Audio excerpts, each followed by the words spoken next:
প্রিয় শিক্ষার্থীরা নিশ্চয়ই ভালো আছো। আজ তোমাদের প্রাথমিক গণিত বইয়ের অধ্যায় 9-এর শতকরার পার্ট 4 ক্লাসটা নেব। সবাই মনোযোগ সহকারে লক্ষ্য করবে এবং আমি যে জিনিসগুলো বোর্ডে লিখি সবাই লিখে ফেলবে দ্রুত। তোমরা সবাই পুরনো যে পড়াগুলো সেগুলো নিশ্চয়ই বাসায় করেছো এবং আমি যে জিনিসগুলো তোমাদেরকে শিখিয়েছিলাম সেগুলো আমি মনে করি অবশ্যই তোমরা একেবারেই যেগুলো মুখস্থ করতে দিয়েছিলাম সেগুলো মুখস্থ করেছো, যেগুলো পড়তে দিয়েছিলাম সেগুলো পড়েছো এবং যে অঙ্কগুলো আমি তোমাদেরকে করে দিয়েছি বারংবার সেটা অনুশীলন করেছো। তোমরা সবাই 67 পৃষ্ঠার 2 নম্বর অঙ্কটা লক্ষ্য করো। লিঙ্কন ব্যাংক থেকে বার্ষিক 6% মুনাফায় কিছু টাকা ঋণ নিয়ে 1 বছর পর 1272 টাকা দিল, আসল কত ছিল? দেখো এখানে কিন্তু শুধু মুনাফা আসল দেওয়া আছে, এখানে আসলও দেওয়া নাই মুনাফাও দেওয়া নাই। তাহলে আমরা এই অঙ্কটা কিভাবে করব? আমরা দুইভাবে অঙ্কটা করতে পারি, একটা সূত্র সাহায্যে করতে পারি আর একটা আমরা ঐকিক নিয়ম ধরে করতে পারি। সবাই লক্ষ্য করো, আমরা আগে সূত্র সাহায্যে অঙ্কটা করি। তাহলে এখানে আমাদের কি পাচ্ছি? এখানে আমরা পাচ্ছি মুনাফার হার আর মুনাফা আসল। এবারে কিন্তু আমাদের মুনাফার পরিমাণও দেওয়া নাই আসলও দেওয়া নাই, সেখান থেকে আমাদের আসলটা নির্ণয় করতে হবে। আমরা সূত্রটা লিখি। মুনাফা জানা না থাকলে, মুনাফা যদি আমরা না জানি তখন আমরা আসল নির্ণয়ের সূত্রটা কিভাবে করব? আসল সমান, সবাই লক্ষ্য করো এবং খাতায় লিখে নাও। বারবার বলছি, মুনাফা জানা না থাকলে বা মুনাফা অজানা থাকলে আমরা কিভাবে আসল নির্ণয় করব? আমরা সূত্রটা লিখে ফেলি। আসল সমান সমান 100 গুণ মুনাফা আসল, অর্থাৎ মুনাফা এবং আসল একসাথে যেটা আমরা পেয়েছি, বাই 100 যোগ মুনাফার হার। তাহলে আমরা কি লিখলাম? আসল সমান সমান 100 গুণ মুনাফা আসল বাই 100 যোগ মুনাফার হার। বুঝতে পেরেছেন নিশ্চয়ই? আমরা এই সূত্র অ্যাপ্লাই করে কিন্তু যদি আমাদের মুনাফা জানা না থাকে, মুনাফা আসল থাকে এবং মুনাফার হার থাকে, তাহলে আমরা অবশ্যই আসল নির্ণয় করতে পারবো। হ্যাঁ, আমরা এখান থেকে তাহলে লিখে ফেলি। অতএব এখানে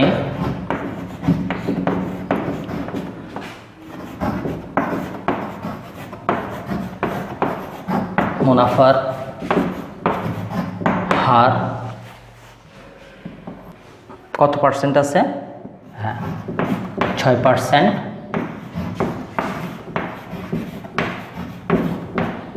মুনাফা আসল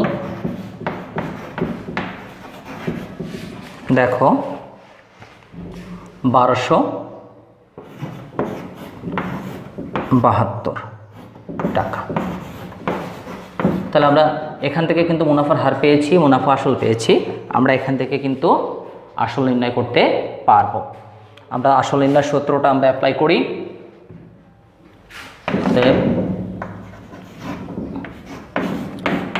আসল সমান আমরা কি পেয়েছিলাম? 100 গুণ মুনাফা আসল আমরা কত পেয়েছি? 1272 ভাগ 100 যোগ মুনাফার হার কত পেয়েছি? 6 সমান সমান আমরা লিখতে পারি 100 গুণ 1272 বাই 106। আমরা যদি কাটাকাটি করি বা লঘিষ্ঠ নিয়ম করি, 106 106 আর পরে 12 সমান সমান আমরা লিখতে পারি 1200। অতএব আসল 1200 টাকা। আমরা কিন্তু এই সূত্র ধরে অঙ্কটা করতে পারি। সবাই নিশ্চয়ই মনোযোগ সহকারে লক্ষ্য করেছো। আরেকটি বিষয় খেয়াল রাখবে যে আমি যে সিস্টেমে অঙ্কগুলো তোমাদের বোঝাচ্ছি বা যে নিয়মে বোঝাচ্ছি তোমরা অবশ্যই খাতায় তুলে নেবে এবার আমরা ঐকিক নিয়মে করি। আমরা লিখব অথবা, কীভাবে অঙ্ক করি দেখো সবাই।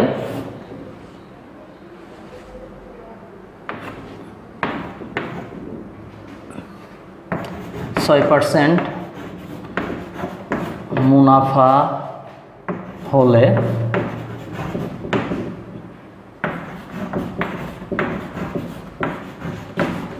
মুনাফা আসল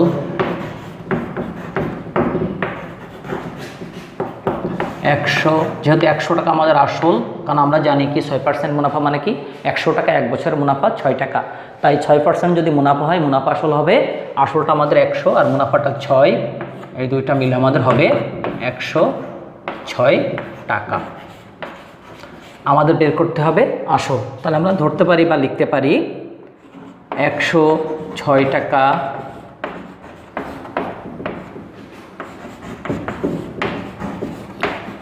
মুনাফা আসল হলে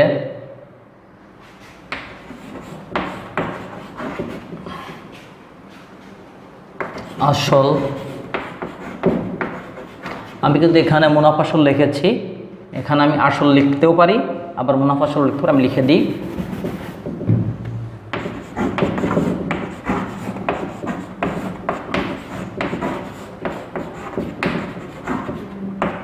106 টাকা মুনাফা আসল হলে আসল 100 টাকা, 1 টাকা মুনাফা আসল হলে আসল 100/106 টাকা, অতএব 1272 টাকা মুনাফা আসল হলে আসল 100 গুণ 1272/106 টাকা। আমরা লঘিষ্ঠ রূপ করি, 12 = 1200 টাকা। অতএব আমরা লিখব, অতএব আসল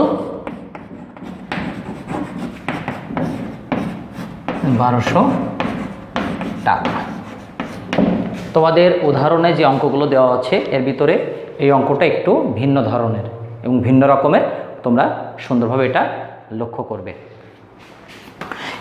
পরের অঙ্কটা দেখো, পূজা ব্যাংক থেকে বার্ষিক 12% মুনাফায় কিছু টাকা ঋণ নিয়ে 1 বছর পর 1680 টাকা মুনাফা দিল। 1 বছর পর কত টাকা মুনাফা দিল? 1680 টাকা। আসল কত ছিল? দেখো এখানে আমরা বার্ষিক মুনাফার হার পেয়েছি, মুনাফা পেয়েছি, সময় পেয়েছি। আমরা এখানে মুনাফা পেয়েছি 1680 টাকা, সময় পেয়েছি 1 বছর এবং মুনাফার হার পেয়েছি 12%। তাহলে আসল কত ছিল?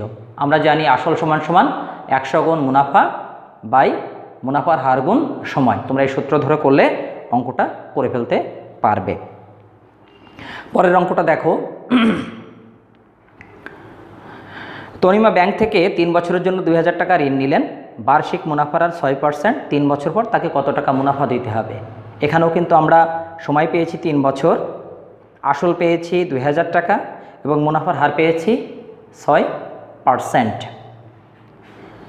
অতএব মুনাফা সমান আমরা কি জানি? মুনাফা নির্ণয়ের যে সূত্র আমরা জানি, মুনাফা সমান মুনাফার হার গুণ আসল গুণ সময় ভাগ 100।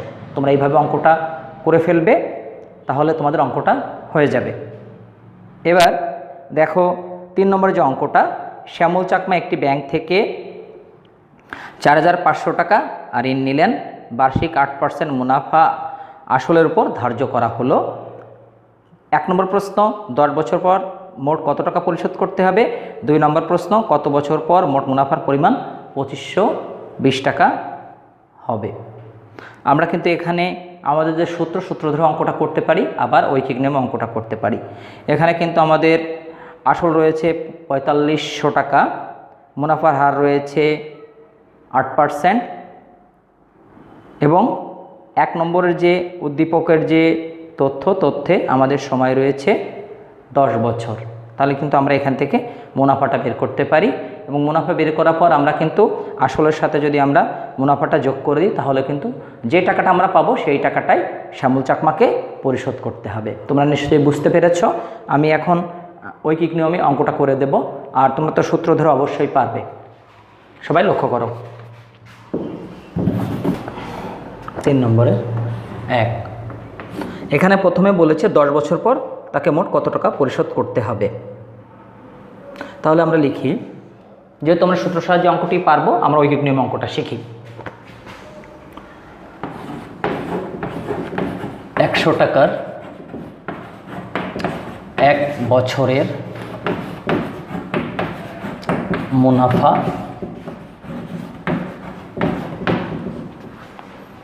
8 টাকা। 1 টাকার 1 বছরের মুনাফা 8/100 টাকা।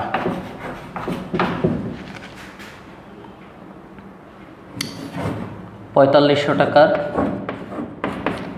1 বছরের মুনাফা 8 গুণ 4500 ভাগ 100। 100 টাকা 1 বছরের মুনাফা 8 টাকা। 1 টাকায় 1 বছরের মুনাফা 8/100 টাকা। 4500 টাকায় 1 বছরের মুনাফা। এবার আমরা লিখব, অতএব 4500 টাকায় আমাদের বের করতে হবে 10 বছর পর কত টাকা পরিশোধ করতে হবে। তাহলে আমাদের 10 বছরের মুনাফাটা আমরা আগে বের করব, তারপরে যে মুনাফাটা আমরা পাবো সেটা আমরা আসলের সাথে যোগ করলে আমাদের 1 নম্বরের অঙ্কটা হয়ে যাবে।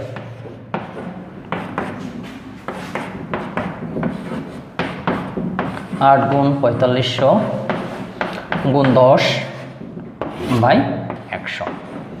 আমরা লঘিষ্ঠ রূপ করি, এই 0 0 কেটে দিই, এই 0 0 কেটে দিই, এখানে 1 থাকে, এখানে 45 থাকে। এবার আমরা গুণ করে দিই। 5 8 40 0, হাতে আমার 4, হ্যাঁ 5 8 40 0, হাতে আমার 4, 4 8 32 আর 3, ভুল হয়েছে, সরি। 5 8 40 0, হাতে আমার 4, 4 8 32 আর 4 36, আর এর সাথে যদি আমি 10 গুণ করি তাহলে একটা 0 বেড়ে যাবে। 3600 টাকা আমি মুনাফা পেলাম। কয় বছরে মুনাফা পেলাম? 10 বছরে। অতএব আমি লিখতে পারি, অতএব 10 বছর পর পরিশোধ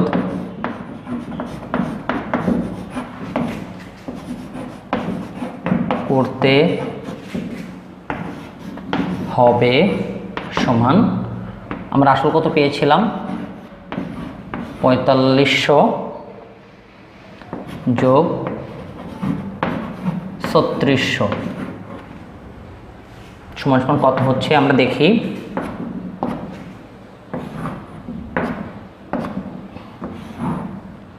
6 5 11 1,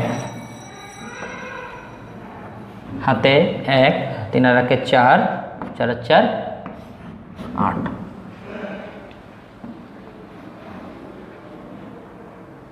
এখানেও আমরা একটা লিখতে পারি, অথবা আমরা এখানেও একটা লিখতে পারি। হ্যাঁ, আবার যোগটা করি। 6 5 11 1, হাতে 1, 3 আর 1 4, 4 আর 4 8, 8100 টাকা। তোমরা নিশ্চয়ই বুঝতে পেরেছ অঙ্কটা। এবারে আমরা 2 নম্বর অঙ্কটা ফিরে যাই। হ্যাঁ, 2 নম্বর অঙ্কটা সবাই লক্ষ্য করো। আমরা 1 নম্বরে মুনাফা কত পেয়েছিলাম 10 বছরে? 3600 টাকা বা 3600 টাকা। আমরা লিখি,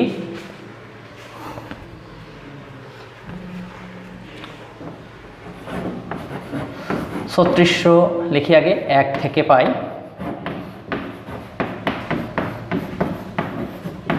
3600 টাকা মুনাফা হয় 10 বছরে। অতএব 1 টাকা মুনাফা হয় 10 বাই 3600 বছরে, অতএব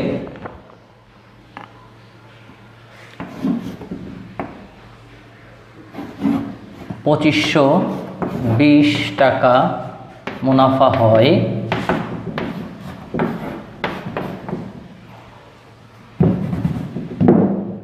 10 গুণ 2520 বাই 3600। আমরা কাটাকাটি করি।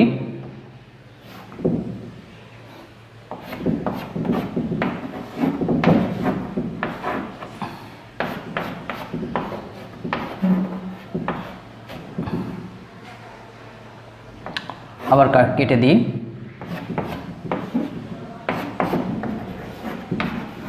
এখানে পেলাম 36, ওখানে পেলাম 252।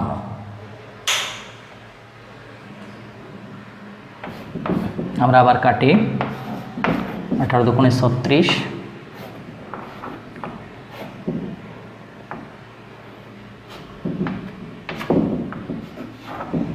হ্যাঁ এবার আমরা কাটি। 18কে 18, 7 18 126 সমান সমান 7 বছরে। তাহলে শিক্ষার্থীরা আমরা কিন্তু শিখে গেলাম 2520 টাকা মুনাফা হয় আমাদের 7 বছরে। আমরা কিন্তু এ বাদেও সূত্রর প্রয়োগ করে কিন্তু অঙ্কগুলো করতে পারি। আর সূত্রগুলো আশা রাখি তোমরা সুন্দরভাবে হৃদয়ঙ্গম করে নিয়েছো বা মুখস্থ করে নিয়েছো, তাহলে সূত্র সহকারে অঙ্ক করতে গেলে তোমাদের কিন্তু আর সমস্যা হবে না। আজ এটুকুই, যে অঙ্কগুলো তোমাদেরকে করালাম বা বোঝালাম সেগুলো অবশ্যই বাসায় যেয়ে বা বাসায় বসে বারংবার তোমরা অনুশীলন করবে। আর একটা কথা আবারও বলছি, practice makes the man perfect. তুমি যদি অঙ্ক অনুশীলন না করো, তুমি যতই ভালো অঙ্ক করতে পারো, অঙ্ক কিন্তু তুমি করতে পারবে না। তাহলে ভালো থাকো সবাই। Thank you everybody. Next to see you.